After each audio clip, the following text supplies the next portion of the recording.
दोस्तों, मैं संजीत कुमार यादव आप लोगों को हम परसेंटेज पढ़ा रहे हैं और हमारा ये परसेंटेज का 5वां वीडियो है। और इस वीडियो में हम आपको एक बेहतरीन सवाल के साथ मुलाकात करने जा रहे हैं, जो सवाल का लेवल जो है अच्छा है ना। सवाल है कि किसी क्लास में 47% विद्यार्थी मैथ में फेल हुए और 42% विद्यार्थी अंग्रेजी में फेल हुए और 10% विद्यार्थी दोनों में फेल हुए। तो आपके सामने ये 4 प्रश्न, 4 नहीं बल्कि 5 प्रश्न दिया गया है कि कितने प्रतिशत स्टूडेंट फेल हुए, पहला प्रश्न। कितने प्रतिशत स्टूडेंट पास हुए, दूसरा प्रश्न, है ना। सिर्फ मैथ में कितने परसेंट पास हुए, फेल हुए। सिर्फ इंग्लिश में कितने परसेंट फेल हुए। सिर्फ एक विषय में कितने परसेंट फेल हुए। तो आप जब पेपर देने जाएंगे तो आपको ये 5 प्रश्न नहीं पूछा जाएगा। 5 प्रश्न में से सिर्फ एक ही प्रश्न पूछा जाएगा, है ना। तो 5 को हम समझ लेते हैं। आधा अधूरा क्यों छोड़े, है कि नहीं। कोई भी प्रश्न पढ़ें तो आधा अधूरा क्यों पढ़ें, पूरा पढ़ें। जिस एंगल से आता है सभी एंगल्स पढ़ा जाए, है ना। तो पहली बात ये, मैं तो देखिए बार बार आपको बताता हूं कि मुझे पढ़ाने में कोई जल्दीबाजी नहीं रहती है। मैं एक ही प्रश्न पढ़ाऊंगा, लेकिन एकदम बिल्कुल बारीकी से उसके छोटे छोटे फैक्टर को जाने। हम क्या करेंगे जल्दी पढ़ा करके, और आप क्या करेंगे जल्दी पढ़ करके जब कॉन्सेप्ट ही क्लियर ना हो, 2 दिन के बाद आप भूल जाएं, इस लगे कि जीवन में पहली बार पढ़ रहे हैं, तो क्या मतलब है कि नहीं। इसलिए प्रश्न क्या है, पहले उसके बारीकी को आप समझिए। प्रश्न ये कह रहा है कि किसी क्लास में, है ना, 47% मैथ में फेल, 42% अंग्रेजी में फेल, 10% दोनों में फेल, बाकी 5 ये प्रश्न कह रहा है कि तो बताइए कुल कितने परसेंट फेल। पहले प्रश्न क्या कह रहा है इसको समझने का प्रयास करें। उत्तर हल करने की कोशिश करने की जरूरत नहीं है। जब हमको प्रश्न ही नहीं समझ में आएगा तो बताइए हम क्या हल करेंगे। तो पहला क्या है कि कुल कितने प्रतिशत स्टूडेंट फेल हुए। तो आपको क्या करना होगा, आपको करना होगा कि हम 47% जोड़ेंगे प्लस फिर 42% जोड़ लेंगे और -10% कर देंगे, है ना। ये पहले प्रश्न का उत्तर हल करने जा रहे हैं। 47% प्लस 42% -10% बराबर कितना होगा, 7 2 9 4 4 8 -10 कितना हो गया, 79। यानी कि पहले प्रश्न का आंसर क्या आ गया, 79% फेल।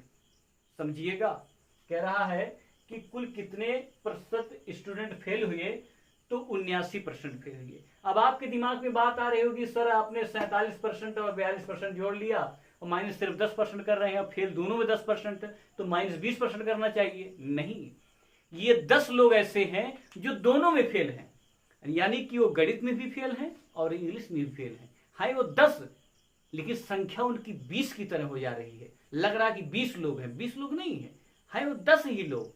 तो हम 10 को ही घटाएंगे, है ना, क्योंकि उसी 10 में समाहित है वो लोग। भले वो 20 का काम कर रहे हैं लेकिन वो 10 में ही समाहित हैं।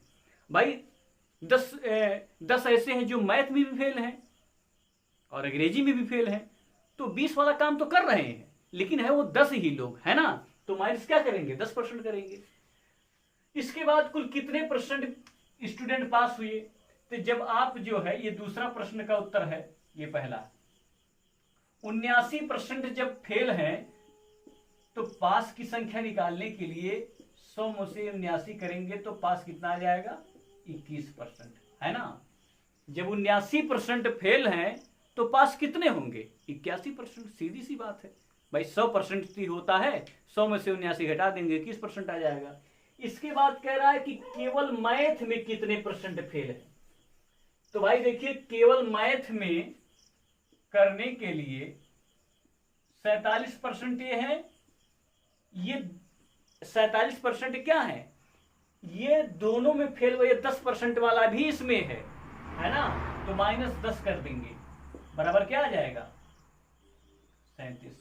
इसीलिए हमने चित्र बनाया कि मैथ जो है 47% है ना, और अंग्रेजी जो है 42% है, दो गोला बना है, और ये 10% दोनों है, यानी कि ये 10% मैथ में भी आ रहा है और यही 10% अंग्रेजी में भी आ रहा है ना, क्योंकि ये 10% दोनों में है। तो अगर सिर्फ मैथ की बात करोगे तो 47 में से 10 घटाना होगा, तो हमारा आंसर क्या आएगा 37%, है ना। इसके बाद आप अगर चौथा क्वेश्चन हल करोगे कि सिर्फ इंग्लिश, तो 42 में से क्या करना होगा 10 घटाना होगा, यानी कि 32%, है ना।